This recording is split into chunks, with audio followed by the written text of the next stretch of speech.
Hello, All everybody. right. Welcome to today's video podcast with Luke of Vite. Vite is a blockchain company based in different parts of the world, but I would let Luke tell us what exactly his project is all about and what they are up to. Luke, over to you.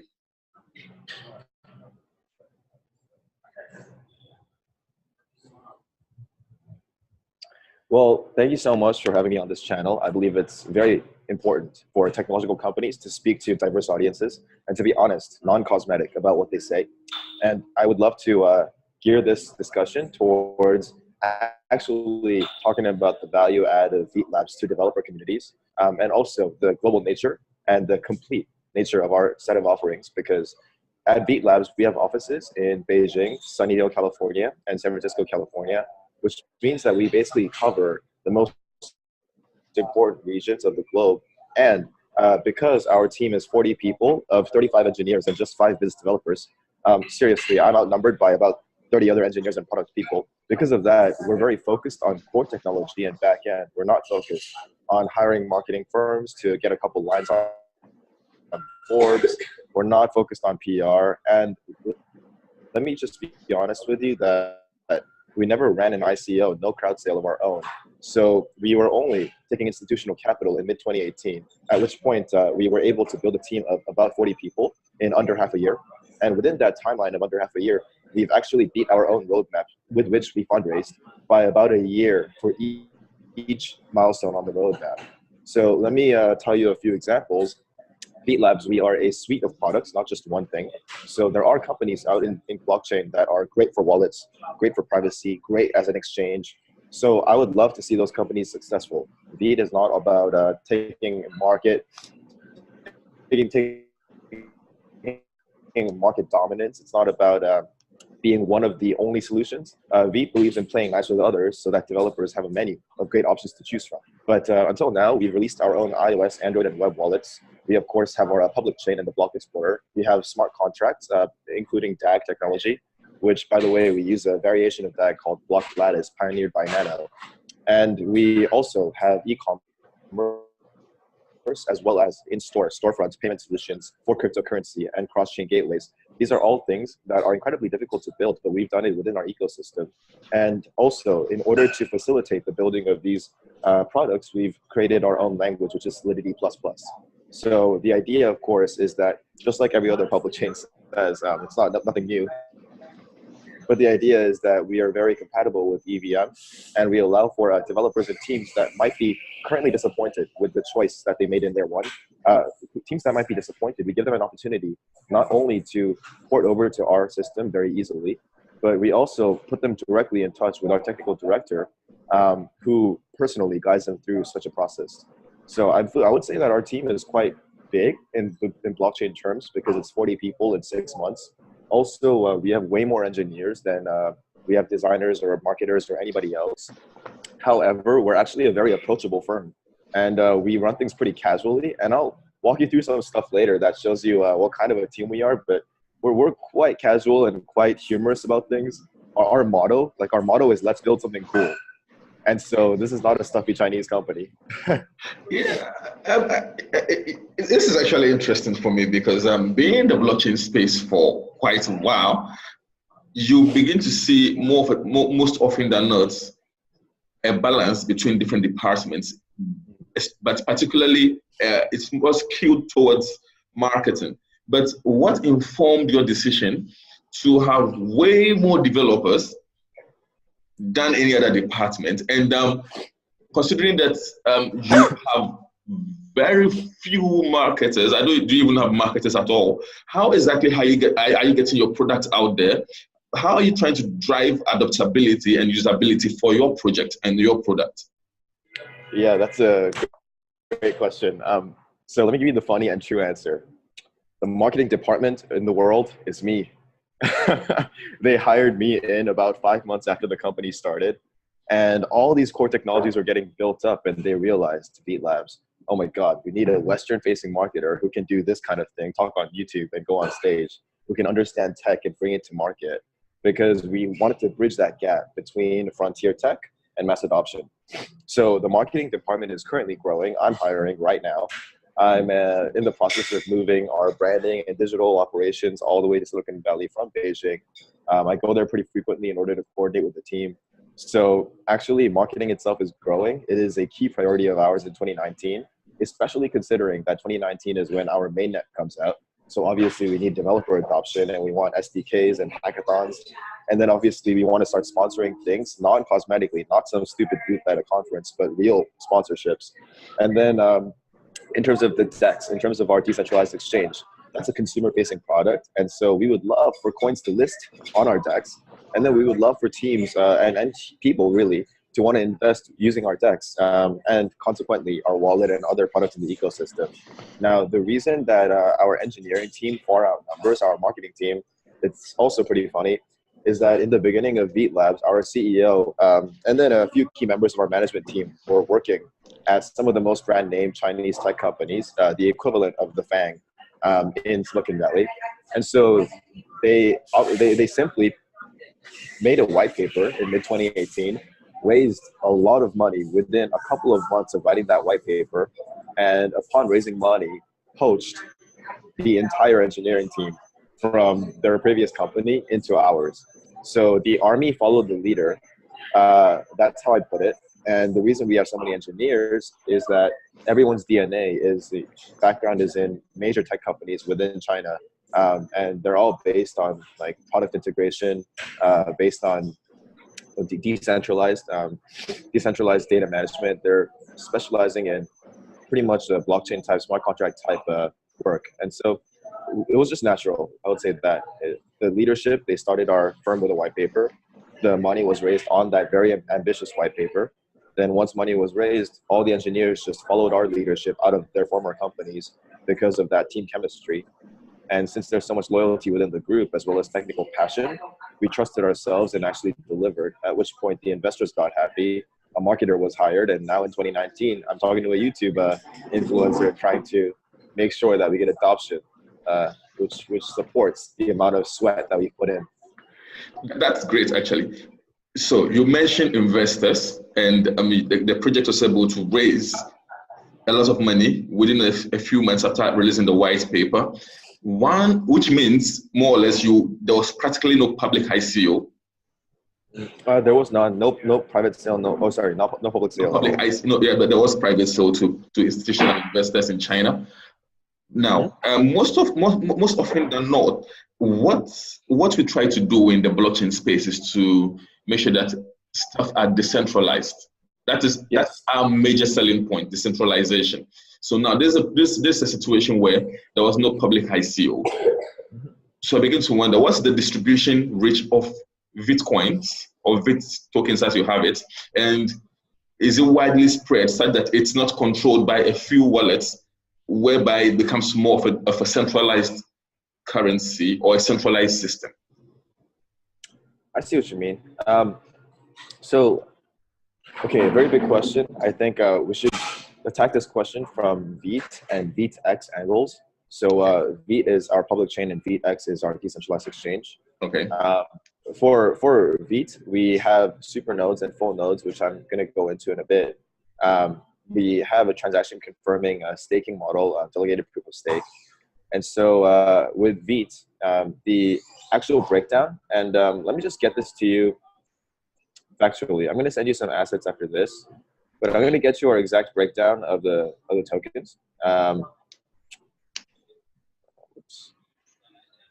But anyhow, ViteX, I can send you an article as well, but ViteX is very special because the way that you earn VX, VX is a token for ViteX, okay, is that you confirm transactions. And when you confirm transactions and run transactions on the platform, that's how you get it. So there is no pre-mining or there's no pre-sale, and that's how you get VX. So we actually set up a system in which participation incurs the earning of tokens, confirming transactions and staking for transactions, and participation is the main driver. Now, if you look at our investor list, so if you look at our website and go to go scroll down to our investors. I actually took a look at your investor list and I saw Bitmain, which is huge, perfect, which is a big deal in the blockchain space, and a few others. And I'm beginning to wonder, I'm sure you guys raised a lot of money because Bitmain alone can give you substantial funds. Oh, that's true. I mean, Bitmain's a big name, but we had other investors as well. And yeah, it was a good start, but I would say that, okay, this is maybe going off topic a little bit, but I would say that there's been a very, very big spike in mid 2000s to late 2000s of crypto funds and digital asset funds. That spike has been largely undue because now those funds are finding it hard to raise money themselves. And it's quite hard to engage teams that are technical in nature. And the investments that were previously made into very good PR, very good ICO type companies, these investments are turning out to not pan out because for them, the marketers outnumber their engineers by 35-1. So in the current ecosystem, the current industry, I believe that, of course, Bitmain and these big names are thriving and doing well. But I actually do believe that there's a need for these sorts of companies to engage with great public blockchains like Vite in order to figure out how to recycle their talent and recycle their tech. So instead of the traditional accelerator model where you see teams come into curriculums and to programs, and if they don't meet their goal, if they don't realize their initial potential, then they're considered a failure and the team disbands. Instead of that model, it's actually more sound for these companies, these firms, these funds to reach out to great public blockchains and great technology development firms and say, well, here's our talent and their initial dreams did not come true. And we raised too much money on our ICO, be honest. But then we would like to actually hire them in or, do some sort of acquisition or make a partnership where we port over and try to rebuild on a better platform.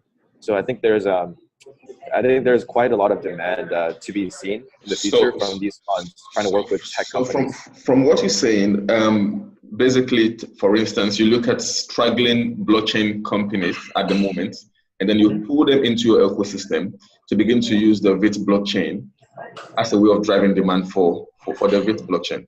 Is that the case? Well, that's exactly what we want to do. That's excellent, actually. But I would also like to know at this point, how different is the Vite blockchain from, say, the Ethereum blockchain or the Neo blockchain, which is also a Chinese blockchain, right? Which is from China. So I would like to know what sets Vite apart from Neo or Ethereum. Yeah. So Vite, the big thing that we claim is DAG plus smart contract, and that is something which has been known to be a next in line innovation. It's known to be a good thing, just no one's cracked that code yet. That's the thing that we offer. We also have a holistic ecosystem of products instead of being just a public chain or just a wallet or something like that. So a team that builds on our platform can list on our platform immediately. They can do smart contracts with Vite. They can process payments with no fees, no time lag. And there is no gas involved as in Ethereum. So with a staking mechanism, you can participate in Vite. And on VX, if you confirm transactions, then you're running the system. Then you also stand to gain benefits, basically dividends of the rewards that are gained. And so in many ways, our ecosystem feeds in the one product to another in a way that encourages participation in every part of Vite. Now, one thing I would say is that Vite, besides the technical aspect, Vite is quite socially minded and also use case minded. And I believe this is a differentiator as well. If you look at Consensus or Ethereum or other organizations that are huge, I feel that these organizations care more about reach and about just diversifying their playing field. They care about signing 100 MOUs with 100 banks and making a lot of partnerships and being in many, many cities. For Vite, that's not the case. For Vite, we're very specific. So one project we have running right now, and I believe we're the only blockchain firm in the world to have this sort of contract, is we are engaged with the city of Syracuse, New York, to actually create for them a self-sufficient and self-directed token economy so that Syracuse, as a city, can raise funds independently of federal and state bodies, as well as nonprofit grant availability, which means that the city can never run out of funding for its own initiatives, and it can raise funds, very discretionary funds, directly from its residents. And then as neighbors, you and me could fund our own city and fix our own bridges, fund our own homeless programs. So with Syracuse, we're creating for them this economy because blockchain requires no fees, blockchain has no time lag, And our payment infrastructure has been proven to be very superior to existing legacy systems. And Syracuse, the mayor himself, actually last Monday, the mayor himself did this. He completely blessed our project and said, let's do this. And so that's one. But we work with other policy organizations specifically. Next Monday, we'll be sitting down with actually the prince and the trade minister and the head of economics for the Netherlands. And so the Netherlands actually has PayPal's #1 competitor in the world, and they've been a historic center of merchant activity. So they're quite interested in blockchain, and there's a Dutch blockchain coalition with which we've been working for a while now, as well as the Swiss blockchain coalition and all these coalitions. Funnily enough, they don't talk to each other, and they don't talk to most companies either. So we're actually playing a bridging role between public and private sectors. And I see a lot of success coming from being the underlying infrastructure beneath public financing, because public financing is a particular use case that relies upon low fees or no fees, that relies upon cross-border transactions, that relies upon impact assessment and accountability automated, because smart contracts can automate a lot of those things. Yeah. You mentioned the city of Syracuse in New York, and this came up to me. Wouldn't there be legal bottlenecks in trying to raise money from citizens of a particular city, so that they pay, from what you're saying, it sounds like they would rather pay taxes to their local authorities and probably ignore the federal might of the United States itself. And how would that tie into also not leading into maybe authorities checking their responsibilities of societal care? Because if small communities begin to mend their own roads, provide their own infrastructure, the elected officials can also just go to sleep with the taxpayer money, considering that, okay, you will take care of yourself and we are not responsible for you. Yeah, man, I love your questions. Okay, so the decentralization, I feel, could have two stages. One stage is power to the people, as in federal, state governments, and nonprofit grants don't do the job right to solve local homelessness and local economic development and social mobility. So since the public financing is broken, we should give cities the power to raise funds and deploy funds for themselves and for their own people. That's one level. But then the next level is anarchy. Can I continue? So giving the cities the power to raise funds for themselves, it means there would be a need to scale a legal challenge to make a legal challenge. Yes, probably maybe to empower cities to do that, which would then make the execution curve for Vite on such projects a bit longer. Is that not the case? Well, we're moving very aggressively. I mean, okay, we started speaking with this city just 2 months ago. And then within 2 months, we were able to get the mayor's sign off and a white paper produced. The white paper is confidential for now, but I will send it to you as soon as it is not. We have decided to build this technology, so we'll be planning to pilot within the next 3 to 4 months. Okay. And so the timeline is as aggressive as possible for city contracts. To give you an idea, I used to work in civic innovation and government. Procurement cycles take 6 months to 9 minimum. So from our side, we're lucky to be part of a federal grant program called Startup in Residence. And so we're part of this federal program that assigns one startup to one government to solve a specific issue. So we're the only blockchain company within this grant program bringing blockchain into government. I see. I see somewhere on your site where you mentioned SBP. Can you probably explain what the XBP product is all about? Sure. Actually, I would like to send you something. Does this have chat? Yeah, it does. It does have chat. Yeah, you can see the chat down there. So you can send it to me. I'm not sure I see. So when you go to the bottom of the screen, it pops up from the bottom. So you can see it there. Okay, this is messing up on me, but I'm going to just email it to you, okay? Yeah, that's fine. I'm going to email you right now, and then you'll see. When you get it, just let me know. Okay. Because I like to be specific about information. Okay. And I've already wrote quite a bit on the subject. Okay, got it? Let me refresh my inbox. It's not yet. Basically, what I just sent you is an article called Supernode 101. And Okay. Supernode 101 is an article that explains exactly what a node, a full node, a supernode is. It also explains what a snapshot block producer is. It talks about our consensus levels and mechanisms. And the whole thing takes like 5.5 minutes to read. And I'll I'll also send you the Supernode website of Vite Labs, and that's actually the way you apply. So it spells out clearly how much you need to stake, what's the process, and it's not a complex application. A full node, by the way, it takes maybe 10, 15 minutes to set up, so that's the easiest thing ever. And then we just upgraded our full node rewards for running full nodes. So Okay. the incentive I see it now. It's come. It came. It just got into my inbox. Perfect. All right, let's Okay. open up Supernode 101. That's like my baby. I really like that article because it helps people adopt our technology.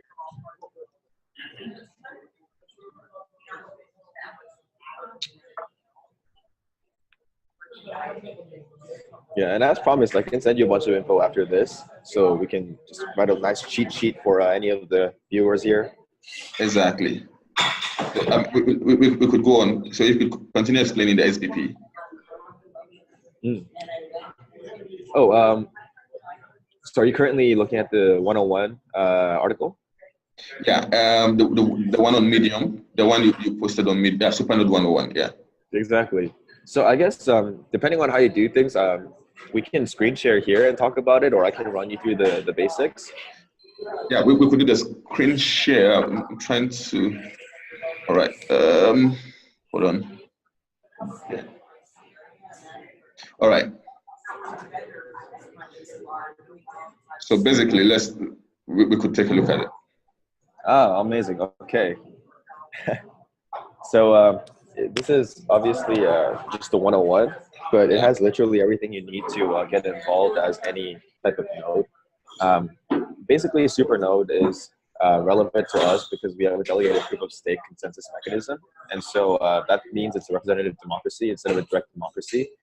Some might say that's very centralized for a blockchain, but from our side, we say a certain degree of centralization may be needed for speed and for security and for quality.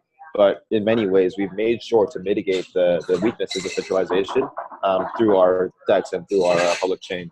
So if we scroll downwards a little more, there's a what is a supernode section, some very quick snippets on the reward scheme. We have an explanation of snapshot block producers, since obviously snapshot blocks are an invention of ours. And it's to be simple about it, it means you take a picture of the blockchain, you take a picture of all the blocks. And is this where we are? The Snap Secure?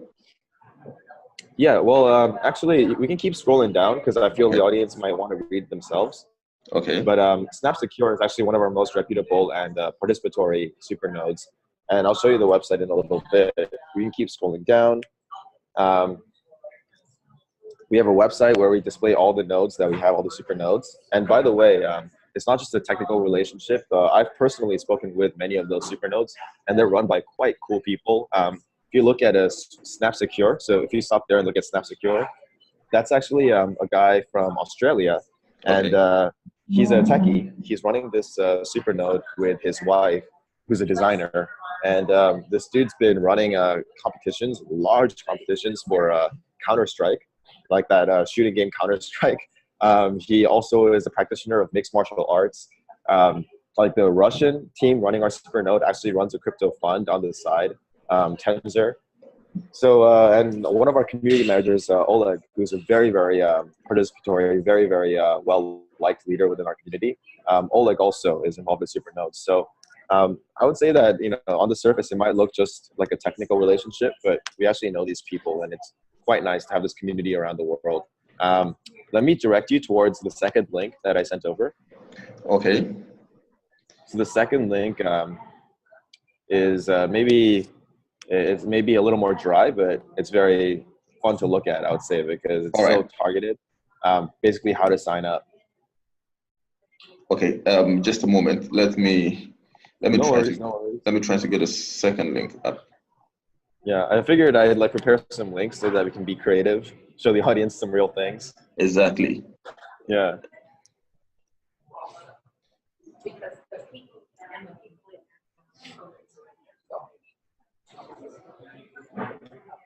Oh, and by the way, if the audience is listening right now, we run about 2 community campaigns a week. We get free beats. We just did a campaign with Bittrex recently, and we got listed on Bittrex plus Upbit in the last month. Okay. We've been listing on exchanges like crazy. Yeah. All right. So that's the second link, right? The guide Yes. for SVP. Yeah. Yeah. So the guide for SVP, if you just scroll down real quick, this has just a bullet point list of how to onboard, and that's it. Okay. So this link alone is enough for anybody to adopt Vite and just to start making side money and play with our code. So the link over there is the website, particularly the vite.org website, /supernodes/. Exactly. Okay. So how does one make money from this? Well, actually, it might say here, but the rewards for full nodes and super nodes. Here, I'll just send it to you. I'll send you an email. Okay. Okay. So I'm sending you a email that says the rewards for running a full node. Okay. And the way you earn rewards is by pretty much by confirming transactions and by running our consensus mechanism, as in other places, other chains. And so when you get the article, let's just open it up real quick so the audience can take a look for themselves. And of course, in the Supernode 101 website, do you remember the infographic at the top, the two rectangles? That also shows our reward scheme. Okay.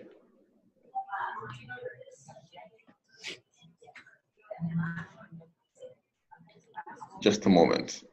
No problem. Sorry, I'm making you do all this screen share. That's not a problem. That's fine. Okay. Is this common? Like, do other interviewees do this? Every interview is different, you know. I mean, everybody and what they bring on board. So, I mean, that's what makes it unique. So you do. It's not cast in stone, as the audience would understand. So basically, we aim to make the audience understand the project better. So. Gotcha. So just a moment. Let me see. Okay, yeah. And by the way, I wish I was more technical because there's one thing you I forgot to answer that question. You asked about Neo and how we're different from Neo since we're both Chinese blockchain. Exactly. So what's funny is that I'm not ashamed to say this at all. My team. Okay, so I admired Neo for a little bit due to their marketing and their rebranding, which happened recently. Yeah. And I told my team to take a look at their code and their technology to see if they check out, because I was like, wait a second, if this is strong marketing plus strong tech, what a respectable competitor. It turns out that their tech is very, very weak, and what they say in marketing is not backed up by their tech. And so here's where, as CMO, I cannot tell you the code or like the tech reason why this is the case, but I got a pretty scathing review back from my technical director, and he used to work on Hyperledger. He was a senior architect in various tech firms. So yeah, we have internal diligence on many of our competitors, and there are some diligence documents that I really wish I could share with you to show you which companies you should not interview. That's funny, but then again, I always make sure that when I see someone with good branding or I see a tech firm saying big things, I ask my engineers, because I got 40 of them, to check out what are the lies, what are the holes. And so at Vite, for example, we're the opposite way. We're very careful not to have any sort of even half lies. Like if you look at our biweekly updates, we have like testnet like 1.2.3.4. Like, I mean, who does that? You know, a lot of companies like go to mainnet just because they want the marketing value, since there's no legal definition of what's a mainnet and testnet. But from our side, we're in testnet, like, you know, stages of testnet, because we don't want to overpromise. And when we go to mainnet, we want to be so perfect that it's just, you know, absent any criticism. I get your point. You raise some really valid points, but then again, somebody, an observer, could begin to think that maybe you're talking that way about Neo because it's a competitor. But then again, you could have a solid or a valid point. Nobody knows. But then that's true. This is the reward page. So if you could probably walk us through how perfect. somebody could earn from this? Yep. So actually, first off, that 900 full nodes number, that has increased a little bit. Okay. Sorry, my computer is messing up right now. No problem. Okay. Okay. So we've reached 1,000 full nodes currently in 26 countries. So that number is not correct anymore. That's kind of how fast we run since that article was posted a week ago, I think. Okay. If you scroll downwards, there's a current rewards. So 5,000 Vite per day shared by all supernodes. So supernodes are that group from which snapshot block producers are chosen. And supernodes have staked Vite tokens in order to become supernodes, whereas they were just full nodes before. Full nodes obviously are very, very easy to set up, but then it goes up in participation and involvement as you go from full node to supernode to snapshot block. What does it cost to set up a full node? Yeah, so if you go to the Vite/supernode page, then it shows you how much it costs to set up a supernode. But to set up a full node, there's no staking required. You just have to have a laptop. You don't even have to have a strong computer. You just have to have a laptop. I see. All right. So you don't need extra processing power. You don't need any extra computer hashing power to be able to set up a full node. No, you don't need extra power. Actually, last I've heard, and this is the case as long as nothing big changed, you just need a MacBook. You just need a MacBook of either this generation or the past generation to run it full node. Oh, I see. So, from what I see here, Vite is an ERC20 token based on the Ethereum blockchain. Is that the case? Well, we actually raised on Ethereum, and Okay. we have ERC20 tokens that are currently being converted into native. That conversion process is at between 60 to 70% at the moment. Okay. That's what's happening. Oh, okay. That's okay. That's quite informative. Anyway, that's informative. It seems like the Vite project is very robust for a very young company. It seems like a lot of robustness is gone into the project, and I would like to know, what is the thinking behind Vite? Where is Vite going in the next 5 years? And does Vite see itself somewhere in the class of the Bitcoin blockchain, say in 5 years to come?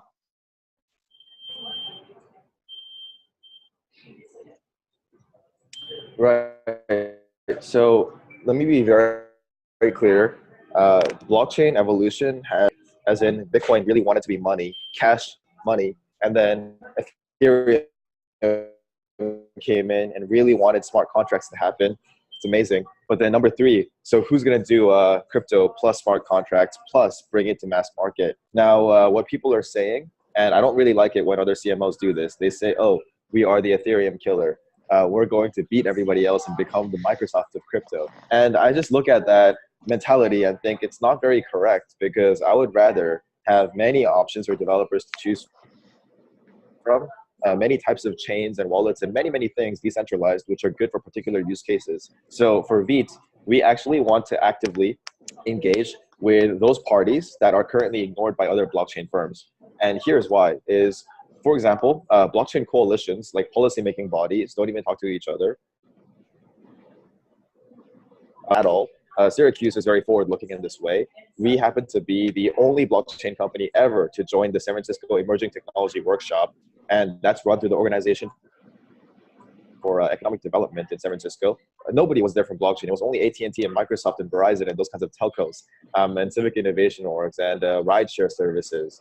We also were banging on the doors of like Switzerland, the Netherlands, of all these different places, trying to engage with policymakers, with regulators, and of course with technology adoption experts from within public sector, because to serve society with real world use cases, we have to serve government. I believe that.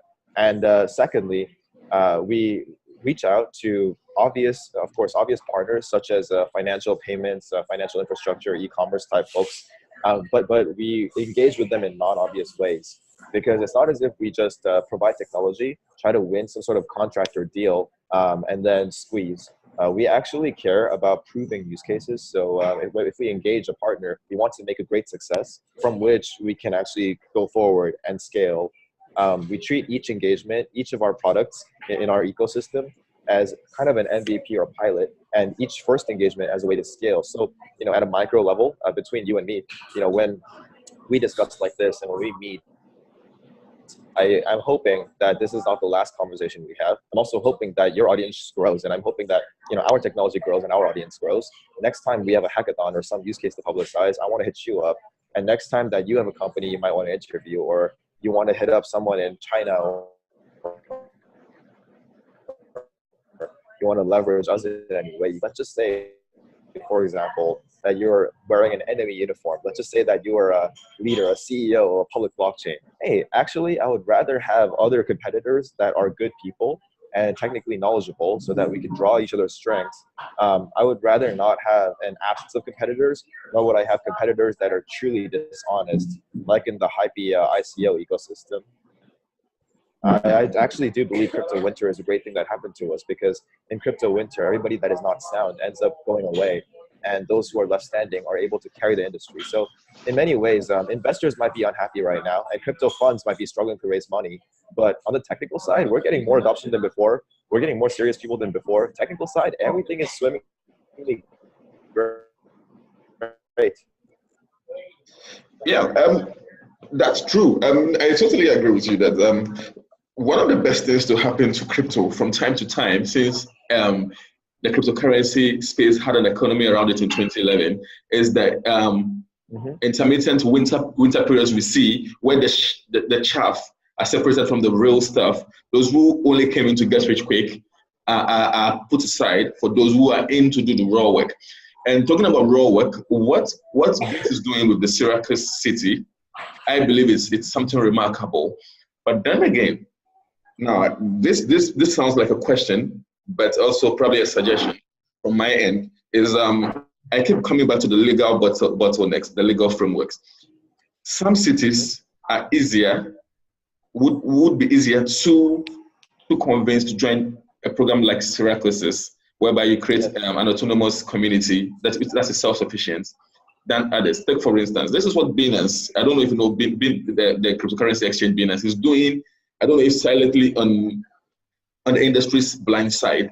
Binance is big in Uganda, which is a developing country. And I think somewhere last week or a couple of days ago, Binance launched in Uganda and within hours, they had gotten over 40,000 cryptocurrency traders. Now, this is something.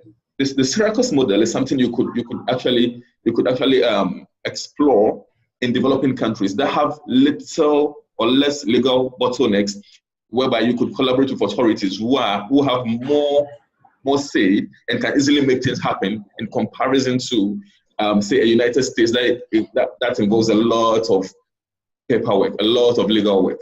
I don't know if you very much agreed. Yes. Exactly. So you could actually, there's so many opportunities for such things in developing world better than in a developed world, actually, which should be explored. And so much opportunities that people in the West do not see. Yeah. Because of a misconstrued impression of what the developing world is, which is not the case. Yeah. Actually, wow, I would love to jam with you on this more. So, okay, personally, my dream, and this is outside of Vite, but my dream in blockchain is I really believe in the ability of blockchain's financial and data management systems to be able to help, refugees internationally who don't have identity documents or whose home governments made them disenfranchised. And these people, when they're asked in a foreign coastline, where's your papers? How do we know this is your son? This is your daughter? They can actually pull from the cloud, pull from blockchain, indisputable records that can never be tampered with. Secondly, land registry and property rights. So this is already happening in Ukraine, where land registry is going on blockchain. And in unbanked or politically unstable regions, what if just random enemies or governments come in and take your property? Oh my God. Well, you can protect them and protect your inheritance rights through blockchain. I believe that there's also something to be said for banking those who are unbanked in legal industries. So in California and also around the world, really, cannabis industry or any industry which is not a medical drug they have trouble banking because they're considered to be gray markets or illegal. But the issue is that in California, at least, it's completely legal. It's totally fine. And so when cannabis companies cannot even bank properly, you have situations where they're bringing cash bags of money to the government tax office and just dropping bags because they want to pay taxes, they want in on society, but they're not allowed to be. And blockchain, particularly stable coins, could be a great solution for cannabis banking for these industries to be able to transact. I mean, we can go on and on about these social use cases, but the thing you landed on, making unbanked or politically unstable regions or third world regions able to transact with each other and also have municipal funding available, like that is the heart of what stablecoin is representing. Right now it's in the US, but you're right. Let's throw it out there. Because developing countries actually have more irresponsible governments in comparison to developed countries. So when you talk about communities taking care of their own infrastructure, building their own roads and supplying their own water, it is more applicable. It's actually more easily practical and more life-changing and more impactful in such places in comparison to probably New York. Yeah, there's poverty in New York, but then again, it is not screaming. Yeah, agreed. And by the way, like I wasn't born in the US. My blood is Korean and I was born in Tokyo, Japan. And just a half century ago in my grandma's time, there was a term in Korean post-war era called hungry 정신, which is the mindset of being hungry and desperate. And I feel like people who are hungry and desperate, they're willing to take on any technology. They're willing to do anything in order to make themselves and their next generation more prosperous and more self-controlled. So I believe blockchain really does represent power to the people. It does, really.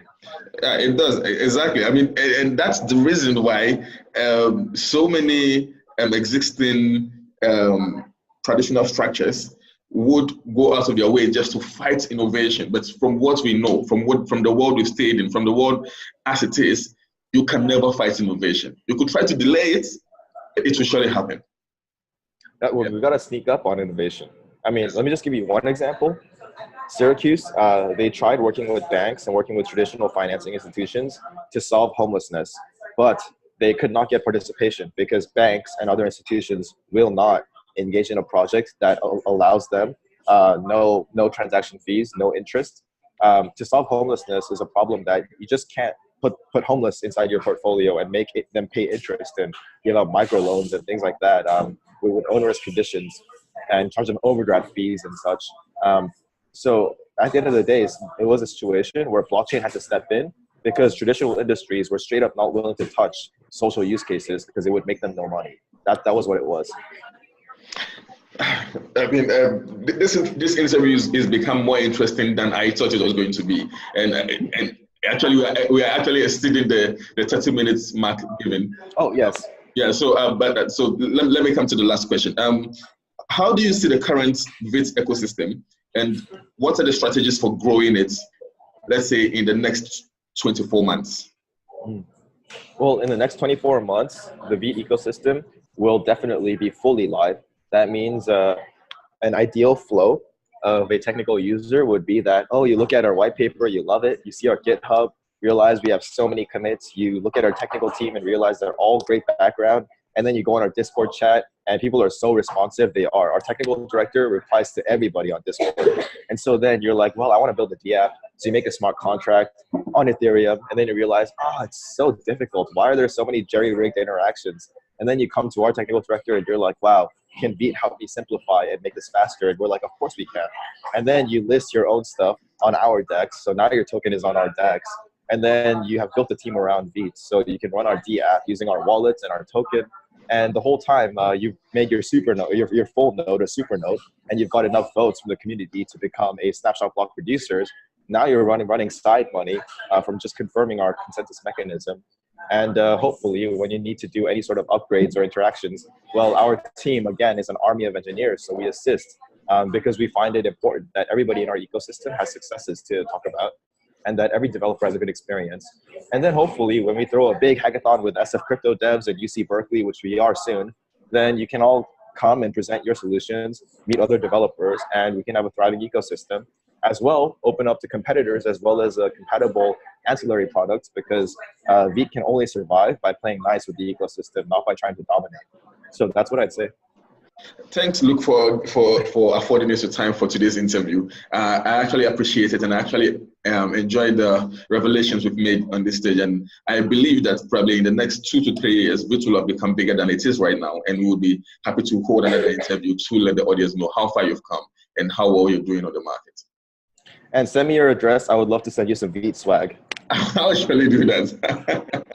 Thanks. Okay. Yeah. All right. Actually, we can run a campaign. Let's make a quiz, have one of the audience answer, and whichever audience answers the best, we can send them swag too. We'll surely do that. That's a great idea. That's a great idea. All right. We'll do it.